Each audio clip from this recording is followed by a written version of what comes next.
Assalamualaikum warahmatullahi wabarakatuh. Kembali lagi di channel Pintu Dimensi.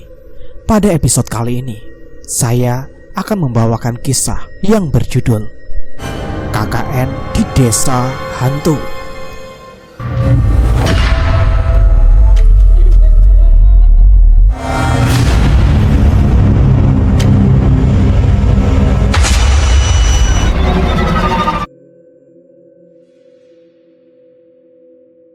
Setelah mendapat pukulan balok tepat di kepala, tubuhnya lunglai dan seketika terjatuh.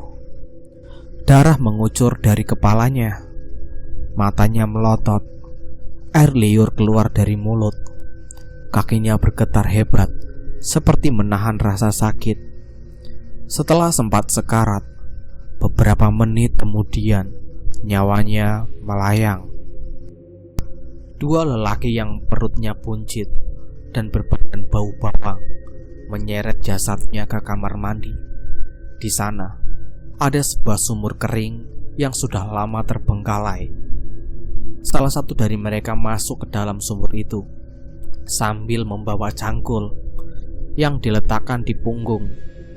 Setelah selesai menggali tanah di dalam sumur, lalu temannya melempar jasad wanita itu dari atas. "Kubur yang dalam, Dim," kata lelaki berkepala botak yang giginya depannya ompong. Beberapa menit kemudian, temannya yang di dalam sumur tidak kunjung menyaut. Ia arahkan sinar senter ke dalam lubang sumur, tetapi sumur itu kosong. Tanahnya pun rata, seperti tidak ada bekas galian. Temannya dan jasad wanita itu hilang entah kemana. "Dim, Sadiman," ia memanggil-manggil temannya dari atas sumur sambil terus mengarahkan cahaya senter. Keringat bercucuran di dahinya. Tidak lama kemudian, terdengar suara wanita bernyanyi lingser wengi dari dalam sumur itu. Suaranya halus, melengking, dan menakutkan, membuat lelaki itu lari terbirit-birit ke halaman rumah.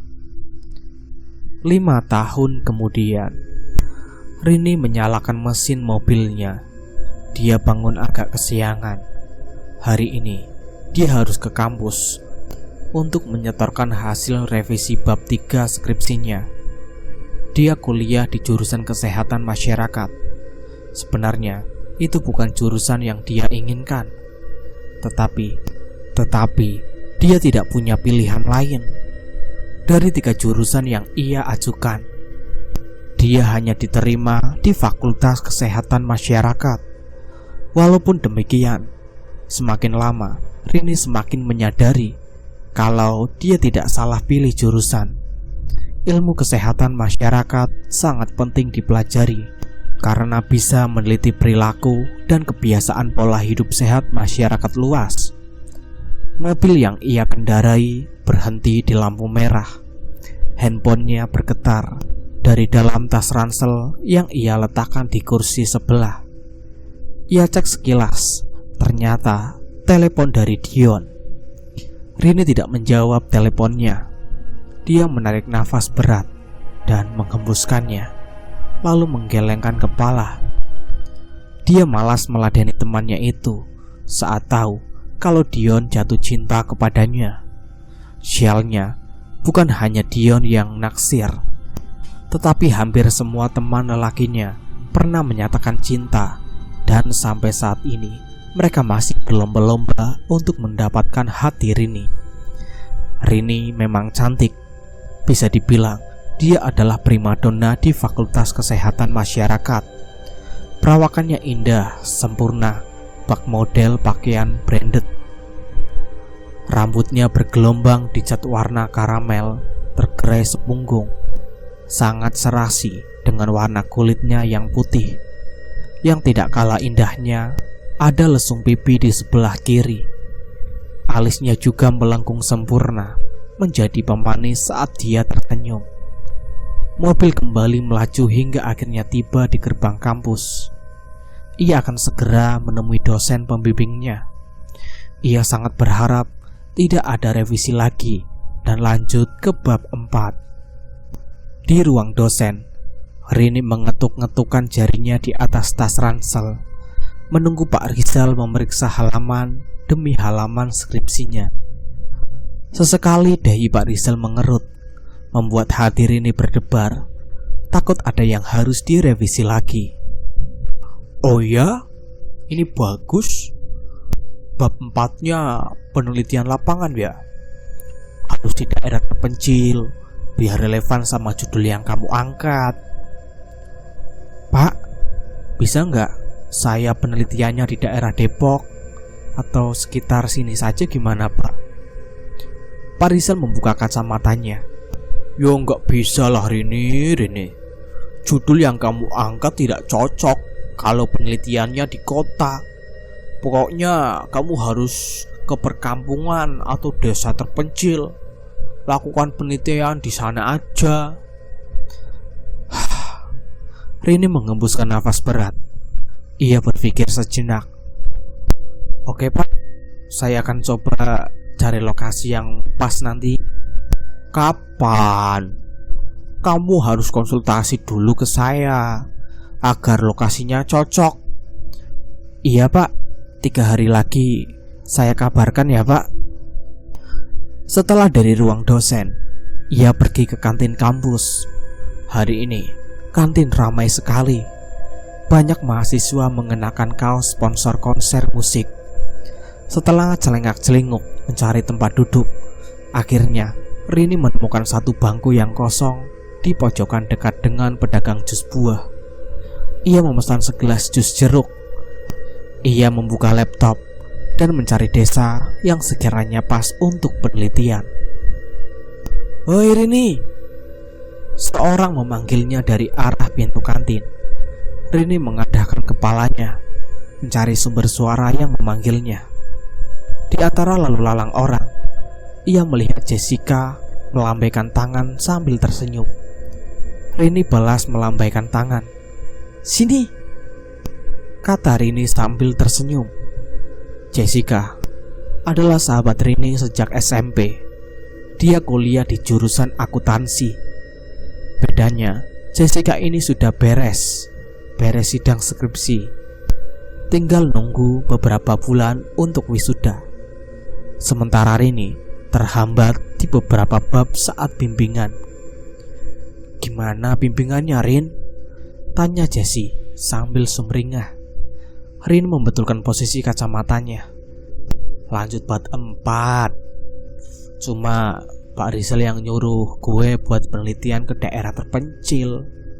Terus rencana lu mau kemana? Belum tahu gue. Oh ya, gue ada ide. Biar gak boring, mendingan lu cari desa yang dekat dengan tempat wisata. Kayak ada pantainya gitu, gunung, air terjun. Jadi sekalian liburan. Nanti gue ikut deh. Bagus juga ide lu. Rini kembali ke laptopnya, mencari desa yang dekat dengan tempat wisata. Dia tersenyum sambil memandangi layar laptopnya. Nah, ketemu nih, dekat pantai. Ih, indah banget lagi pantainya, ujar Rini sambil menyibakkan anak rambutnya. Jessica mendekatkan kepalanya ke layar laptop. Desa Balagadang, Jawa Timur. Mereka berdua diam sejenak, lalu kompak berkata, liburan! Sambil tos satu sama lain, membuat orang-orang di kantin menoleh ke mereka berdua. Seketika mereka kikuk malu. Seminggu kemudian, mereka berangkat ke desa Balagadang. Setelah Pak Rizal menyetujui lokasi penelitian tersebut, mereka naik kereta dari stasiun Gambir menuju stasiun Mojokerto. Sesampainya di sana, mereka harus naik angkot berkali-kali hingga akhirnya tiba di sebuah perbatasan menuju desa Balagadang. Lalu mereka turun di pinggir jalan yang sepi. Tidak ada lalu lalang kendaraan sama sekali.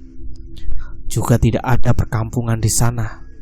Sejauh mata memandang, hanya ada pepohonan besar di kiri dan di kanan. Mereka cemas karena hari semakin sore. Menurut petunjuk di internet, untuk sampai di desa Balagadang, mereka harus melewati jalanan sempit yang hanya muat satu mobil angkot saja. Untuk itu, mereka berjalan sambil menyeret koper dan menggendong tas ransel menyusuri jalan raya yang lenggang, mencari lokasi jalan sempit itu. Untung saja mereka berhasil menemukan jalannya. Ada papan petunjuk arah yang sudah usang tertancap di pertigaan yang bertuliskan Desa Balagadang. Tetapi mereka berdua resah karena takut tidak ada angkot yang melintasi sesore ini. Sambil menunggu angkot lewat, mereka duduk di sebuah halte yang terbuat dari bambu. Sesekali Rini melirik jam tangannya, lalu berdecak kesal karena hari semakin sore. Duh, gimana nih kita? Jessica mulai panik. Tenang aja Jess, kita tunggu 10 menitan lagi. Kalau nggak ada angkot, nanti kita coba nyari penginapan. Soalnya gue tadi lihat nggak jauh dari sini ada perkampungan warga. Jessica mengangguk dan menyalakan layar smartphone miliknya. Duh, Rin, nggak ada sinyal lagi, kata si Jessica. Masa sih Jess? Rini mengecek layar smartphone-nya. Dia menggelengkan kepala, keheranan, padahal tadi sinyalnya penuh. Sekitar 5 menit kemudian, sebuah cahaya mobil berayun-ayun dari kejauhan dan perlahan mendekat. Itu mobil angkot berwarna putih. Ada tulisan Desa Balagadang di depan kaca mobilnya. Rini dan Jessica langsung loncat-loncat kegirangan melihat sebuah mobil yang mendekat. Segera mereka berhambur ke tengah jalan, menghentikan mobilnya. Angkot itu kosong, tidak berpenumpang. Supirnya ramah mempersilahkan mereka naik. Selang beberapa saat, mobil angkot yang mereka tumpangi melaju perlahan memasuki jalan sempit menuju Desa Balagadang. Hari semakin gelap. Angkot yang mereka naiki bergoyang-goyang melewati jalan berbatu. Cahaya lampunya berayun-ayun menembus kabut yang semakin tebal. Sudah hampir 30 menitan berada di angkot, tetapi mereka tidak melihat satu rumah pun yang dilintasi. Sepanjang perjalanan hanya ada hutan dan pepohonan besar. Terdengar suara lolong anjing dari kejauhan, juga kepak kelelawar yang berhamburan di langit. Sepanjang perjalanan, supir angkot itu sangat ramah. Ia menanyakan maksud dan tujuan mereka berdua ke Desa Balagadang. Rini menceritakannya dengan hati-hati karena takut disalahpahami. Sesekali, supir angkot itu mengangguk-angguk sambil melihat mereka dari pantulan kaca spion depan. Tiba-tiba, Rini mengendus-enduskan hidungnya. Lu nyium bau bangkai nggak sih, Jess? Tanya Rini sambil mengerutkan dahinya. Di sekitaran sini memang suka ada bangkai babi yang mati, Mbak. Sopir angkot menimpali. Oh, begitu ya, Pak, timpal Rini sambil menengok ke arah kemudi. Seketika ia berteriak saat melihat kursi kemudi itu kosong. Dengan setirnya bergerak sendiri. Mereka berdua panik. Namun saat hendak kabur dari angkot, pintunya malah tertutup sendiri dan terkunci rapat. Lampu di dalam ruang angkot seketika padam. Mobil itu terus melaju perlahan. Mereka berteriak meminta tolong sambil menangis sejadi-jadinya. Angkot yang mereka tumpangi terhenti. Pintunya terbuka sendiri. Lantas mereka buru-buru turun dari angkot itu. Lalu perlahan angkotnya melaju kembali menebus kabut yang tebal. Rini menyalakan senter. Ia menyorotkannya ke segala arah. Tepat di hadapan ada sebuah gapura bertuliskan Desa Wisata Balagadang. Gapura itu terbuat dari bambu dan kayu yang tulisannya diukir manual. Beberapa cahaya lampu terlihat dari kejauhan. Tampaknya itu adalah perumahan warga. "Jess, ayo jalan." Rini mencoba untuk tenang. Ia memegang lengan temannya yang masih nangis sesekukan. Gue takut, Rin." "Tenang, Jess. Di sana ada permukiman warga. Jadi gak akan ada setan lagi." Mereka berjalan perlahan menuju permukiman warga. Jalannya berbatu sebesar kepala tangan orang dewasa. Ada lubang becek di sana sini, membuat Rini dan Jessica harus hati-hati melangkah. Dari kejauhan, segerombolan anjing menyadari kedatangan mereka, lalu melolong ramai-ramai tanpa mendekat. Rini mengarahkan cahaya senter ke sekelilingnya. Ia melihat pohon mahoni tertata rapi, mungkin hasil tanaman warga Balagadang. Setibanya di permukiman, mereka dihampiri oleh seorang lelaki yang sedang ronda. Ia mengenakan jaket hitam, cupluk hijau, celana panjang coklat, dan sarung yang diselempangkan. Perawakan lelaki itu tinggi besar, lengkap dengan kumis yang melintang sempurna di atas bibirnya, membuatnya semakin terlihat garang. Ia menanyakan maksud dan tujuan mereka datang ke Balagadang dengan nada dingin. Rini menjelaskan tujuan mereka. Laki-laki dengan cara yang hati-hati karena takut disalahpahami. Lalu Rini minta diantar ke rumah Pak RT. Ia ingin meminta izin untuk tinggal beberapa bulan di desa Balagadang. Kemudian lelaki itu bersedia mengantar mereka ke rumah Pak Marto, ketua RT di sana. Di sana mereka diperlakukan dengan hangat, disuguhkan teh dan makanan. Pak Marto adalah sosok yang ramah dan sopan. Sesekali ia mengangguk mendengar penjelasan Rini. Setelah itu, Pak Marto memberikan mereka izin untuk tinggal di desa dengan syarat harus sopan dan hati-hati dalam bertutur kata. Tidak hanya itu, ada satu syarat lagi yang sakral. Jangan sesekali menyanyikan atau menyetel lagu Lingser Wengi. Rini mengiyakan syarat itu. Lagi pula, mereka tidak tahu tentang lagu Lingser Wengi. Rini mengiyakan syarat itu. Lagi pula, mereka tidak tahu tentang lagu Lingser Wengi. "Oh iya, Pak, saya juga mau menyewa penginapan. Ada rumah atau kontrakan kosong gak di desa ini?" tanya si Rini. "Rin, cari yang gak ada setannya lah. Gue takut." "Kontrakan sih gak ada, Mbak. Tapi ada rumah kosong kalau Mbak mau sewa. Rumah itu bekas warga kami dulu. Nanti uang sewanya biar masuk ke kas masyarakat."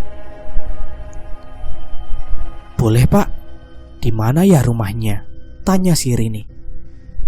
Jessica tiba-tiba menyubit kecil paha Rini. "Rin, itu kan rumah kosong.